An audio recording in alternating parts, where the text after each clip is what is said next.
নমস্কাৰ। মই আজি এটি কবিতা আবৃত্তি কৰিবলৈ ওলাইছোঁ। কবিতাটো মই নিজেই লিখি উলিয়াইছিলোঁ। কবিতাৰ শিৰোনাম তুমি আকৌ আহিবানে প্ৰেৰণাৰ উৎস হৈ। তুমি নিতে দিয়া মৰমৰ প্ৰতিটো প্ৰভাতী বন্দনা, সূৰুজৰ পূজাৰ বাবে আলফুলে ৰাখিছোঁ সযতনাই।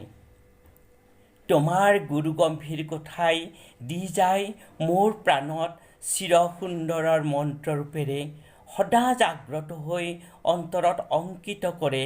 প্ৰেৰণাৰ উৎস হৈ লৈ যায় কোনো এক দূৰ দিগন্তত, সুন্দৰৰ সোণোৱালী দেশৰ অচিন প্ৰান্তত।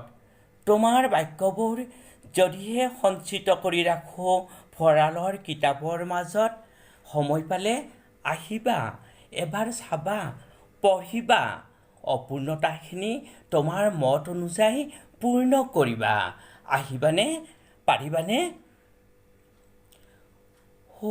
নীলগৰ পৰাই এবাৰ ভুমুকি মাৰি চোৱাচোন, কবিতা লগা তোমাৰ সুমধুৰ কণ্ঠেৰে আকৌ শুনোৱাচোন সেয়া জুৰুৱা অন্তৰৰ কথাবোৰ।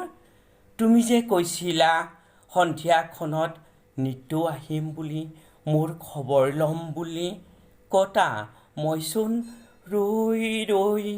ৰৈয়েই থাকিলোঁ, পাৰ হ'ল বহু জাগৰি নিশা, তথাপি নাহিলা। প্ৰভাতী সূৰ্যৰ লগেও তুমি নাহিলা। প্ৰভাতী বন্দনাটিলৈ আহিম বুলি তুমিতো কৈছিলা, কিয় নাহিলা? কেতিয়া আহিবা কোৱা? তুমি আহিবানে?